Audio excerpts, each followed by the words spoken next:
Y a-t-il un plan B pour la Terre? En voilà une question. En fait, il n'y a pas plus de quelques dizaines d'années qu'on se la pose. Et moi, ça fait 40 ans que je travaille dans le spatial, que je travaille à faire des satellites et à faire des instruments qui regardent l'espace, où sont les étoiles, et qui regardent la Terre. C'est des fois les mêmes, hein, c'est les télescopes. Toutes les longueurs d'onde.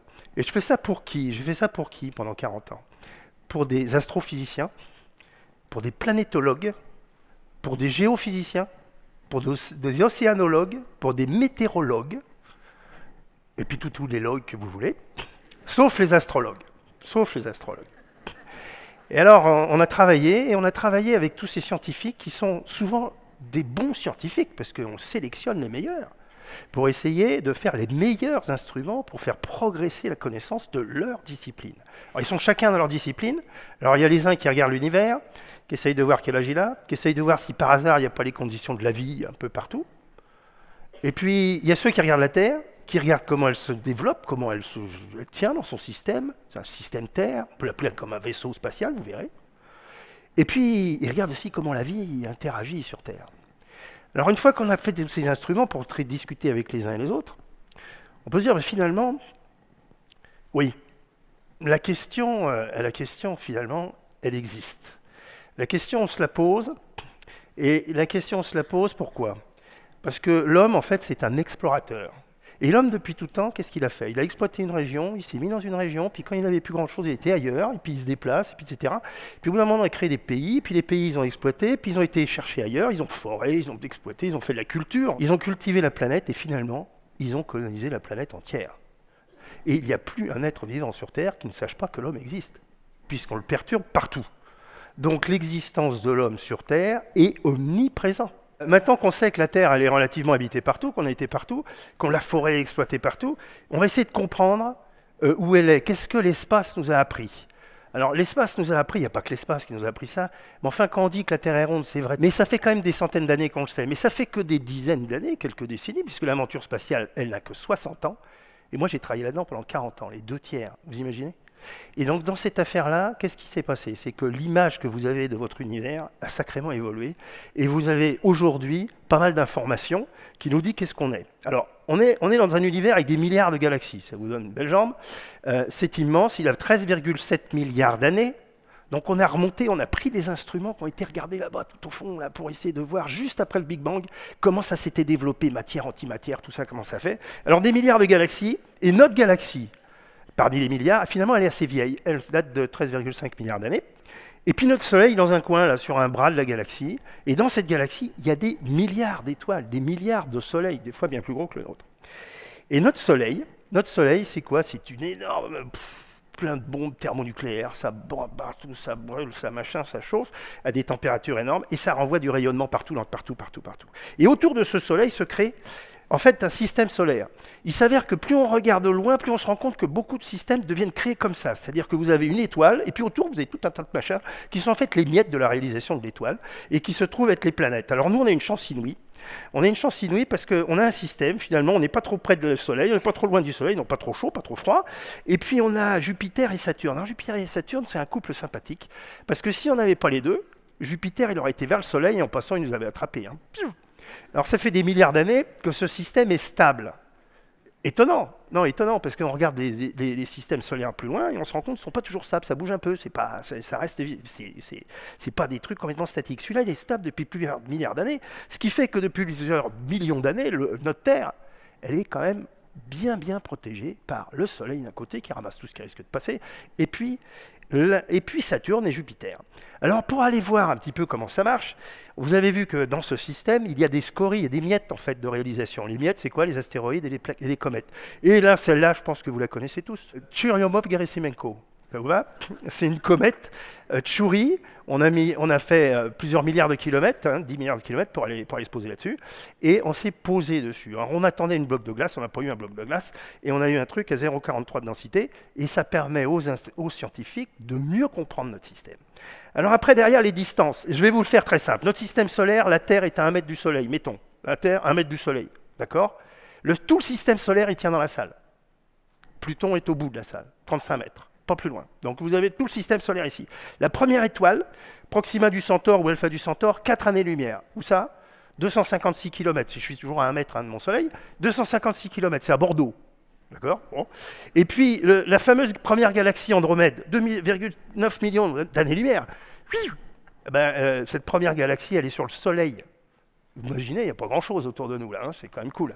Bon, ceci dit, il y a quand même plein de trucs froids dans l'espace. Hein. Alors, les dimensions, nous, on est une petite bille à côté d'un gros ballon de foot, quand même. Hein. C'est Jupiter qui est la grosse planète, elle est sympathique. Alors maintenant, on va parler de notre Terre, qui est la seule à abriter de la vie aujourd'hui, qu'on connaisse. Hein. D'abord, on y est. Probabilité extrêmement faible qu'on y soit. Alors, qu'est-ce qui fait qu'on peut y être? 3 paramètres spatiaux uniquement, hein, parce que moi, je connais que ça. Alors, le truc, c'est la magnétosphère. Le Soleil, je vous ai dit, une bombe atomique qui envoie des radiations, des radiations, des radiations. Alors, coup de bol, on a une magnétosphère qui n'est pas trop mal orientée, qui freine et qui dévie, en fait, tous ces rayonnements. Si jamais il n'y avait pas ce truc-là, on mourrait. Notre vie d'aujourd'hui mourrait. On se serait peut-être adapté autrement, puisqu'on a trouvé sur la station internationale une bactérie qui tient les radiations. Alors, les bactéries, vous savez, comme les cellules, hein, on mettait des radiations dessus, ça les tue. Hein, la plupart du temps, c'est comme ça qu'on fait la protonthérapie en médecine. Hein, on tue les cellules avec ça. Mais là, nous, on est protégés grâce à la magnétosphère. On est protégés aussi grâce à l'atmosphère. Alors l'atmosphère, on râle aujourd'hui à cause des gaz à effet de serre, mais heureusement qu'il y en a un petit peu, parce que le Soleil chauffe notre atmosphère, qui homogénéise la température sur la planète, grâce aux échanges océan-atmosphère. Et vous avez une température moyenne sur la planète de 15 degrés, sinon vous geleriez la nuit en permanence. Hein, donc là aussi. Et puis c'est pas épais ce truc-là, hein, ça fait 100 km et on vit dans 10 km, au mieux 3 km. Allez, les gens qui sont au-dessus de 3000 mètres, il n'y en a pas beaucoup. Donc en fait, vous avez tout le monde dans un tout petit truc. C'est vachement fragile ce truc-là, hein, c'est sérieux. Hein. Alors maintenant, l'eau. Alors l'eau, sans eau, on ne vit pas. Alors on a trouvé de l'eau partout dans l'univers, on en a trouvé partout. Et puis là sur notre Terre, on a 70% d'eau sur les océans. Mais finalement, faisons un petit calcul tout bête de volume de sphère. Toute l'eau salée, c'est la petite bille bleue, là. La grosse bille bleue, allez, la grosse bille bleue. Ça, c'est toute l'eau salée de tous les océans regroupés. Et la petite bille bleue, c'est l'eau douce. D'accord? Et la toute petite, en dessous, que vous ne voyez même pas, en fait, c'est ce qui circule tous les ans, là, qui est renouvelé tous les ans. En fait, dans cette affaire-là, qu'est-ce qu'on voit? C'est que c'est vachement fragile, hein. Un petit coup de pied, là, puf, un astéroïde. Heureusement qu'on est resté pendant 10 millions d'années sans avoir trop de percussions, de collisions qui nous arrivaient de l'espace. Donc la Terre, l'eau est fondamentale. Alors pourquoi on s'y intéresse énormément à l'eau? Parce que l'eau, elle emmagasine la température, elle emmagasine tout ce que l'homme a fait depuis 50 ans. Alors là, j'ai un truc compliqué, mais qui dit simplement que l'eau a conservé toute la chaleur anthropique cumulée depuis les 50 dernières années. Alors qu'est-ce qu'on fait? On mesure cette eau et on voit qu'elle a monté, elle est montée de 7 cm depuis 1992. Elle fait 3,5 mm par an depuis la dernière décennie. La décennie d'avant, 30% de moins. D'accord? Ça accélère. Et alors, on se dit, qu'est-ce qui fait ça? Qu'est-ce qui fait que ça monte, l'eau? Alors, il y a 3 paramètres importants. Les eaux continentales, le réchauffement de l'océan, qui se réchauffe, c'est un réchauffement climatique, hein, ça chauffe, puis surtout la fonte des glaces. La fonte des glaces, ça fait 50% de la montée de l'eau de l'océan, en moyenne sur Terre. Ce n'est pas homogène partout, hein, mais en moyenne. Et alors, il y a un truc qu'il faut savoir, c'est qu'on ne le voit pas que depuis les satellites. Et vous avez des photos, vous prenez des vieilles photos, et bien en 1900, vous aviez un glacier en haut du Rhône, là, aux sources du Rhône. Maintenant, il n'y a plus rien, hein. Strictement plus rien. En 108 ans, il n'y a plus de glacier. Et ça, c'est des trucs qui viennent partout. Et aujourd'hui, on peut se dire que les réchauffements climatiques, ce qu'on envoie dans l'atmosphère, c'est quelque chose qui devient conséquent. La COP21, tout ça, ça a parlé beaucoup de tout ça. Qu'est-ce qui se passe aujourd'hui? Vous avez tous les pays émergents qui disent, nous, on va continuer. Nous, pourquoi on ne ferait pas comme vous, là, hein, comme les USA et l'Union européenne? Donc, en fait, vous avez l'Inde et la Chine qui partent à toute vitesse. Alors, ils commencent à être conscients du problème. Hein. Ils commencent à être conscients du problème. Il y a un véritable problème. Et le véritable problème, il est que lorsqu'on va se placer après le XXIe siècle, et bien pendant 1000 ans, 20% de ce qu'on a déjà généré se retrouvera toujours dans l'atmosphère. Même si on arrête demain. Hein. Donc ça va continuer à se réchauffer. Et si vous perdez toutes les glaces du Groenland, vous faites monter les eaux de 7 mètres. 7 mètres, ça pose un problème quand même. 7 mètres, ça vous fera un nombre de réfugiés climatiques absolument fabuleux. Quand vous regardez la Terre est habitée. La Terre est habitée, on le voit très bien depuis l'espace, avec en fait les lumières la nuit.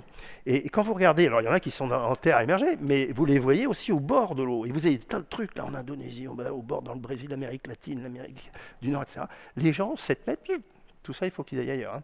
Et ça, c'est pas dans, et ça, c'est dans quelques, on parle de 100, 200 ans. Hein. On n'est pas en train de parler de milliers d'années. Donc là, il faut commencer à se poser des questions. Alors, on s'est posé des questions, puis on s'est dit finalement, il y a des gens qui commencent à regarder, et nous, on explore l'univers, on l'explore, on envoie des machins, pour l'instant automatiques, pour aller regarder Mars. Mars, pourquoi? Parce que Mars, c'est la planète sœur de la Terre. Vous avez vu tout à l'heure sur le système solaire, Mars, en fait, pendant 2,5 milliards d'années, Mars a exactement eu la même vie que la Terre. Pareil. Et donc, on a envoyé des choses pour regarder pourquoi c'est pareil. Regardez, les volcans ont la même allure. On pense que sur Mars, il y a encore un foyer, un plasma interne. C'est pas sûr, on va faire des mesures en 2018. Et puis, on a envoyé un truc en 2012, ça s'appelle Curiosity, et qui, en fait, a démontré, aujourd'hui, scientifiquement, que Mars a été habitable. Ça ne veut pas dire qu'elle a été habitée. Mars a été habitable. On a trouvé de l'eau, pH 7, tranquille, on a trouvé des tas de trucs, et qui, en fait, permettraient de dire que Mars a été habitable. Plus du tout habitable. L'atmosphère 7 millibars, le truc, c'est plus possible de tenir là-dessus, et les températures plus du tout adaptées pour nous, notre vie à nous. Moi, je fais de la protection planétaire, c'est-à-dire j'évite d'aller amener la vie sur une planète pour après mesurer comme quoi il y a eu la vie, ça ne marcherait pas. Donc, il faut se mettre en situation de dire, est-ce qu'on va la coloniser? Est-ce que maintenant, au lieu d'aller explorer, on va exploiter? Donc vous avez des tas de trucs qui montent là en se disant, bah, puisque sur Terre ça devient un peu petit, on va aller exploiter l'espace. Alors l'exploitation de l'espace, ça part sur Mars, pour dire, bah, finalement, allons terraformer Mars. Terraformer Mars, ça veut dire quoi? Ça veut dire lui remettre une atmosphère. C'est pas complètement impossible. Hein. Vous avez une atmosphère saturée de CO2, 90%. Vous amenez de l'hydrogène. Vous amenez de l'hydrogène, vous faites des réactions, vous avez du méthane et de l'eau. Ouais, c'est pas mal. Hein. Et avec l'eau, ben, on fait de l'oxygène, puis après on puis on fait monter l'atmosphère. On fait fondre un peu les calottes glaciaires de Mars. Là. Et puis vous avez de la pression qui monte, 600 millibars, ça devrait commencer à être bien. Et puis après, eh ben, vous commencez à planter, faites des trucs. C'est quelques millénaires, hein, quelques millénaires. Bon. Alors,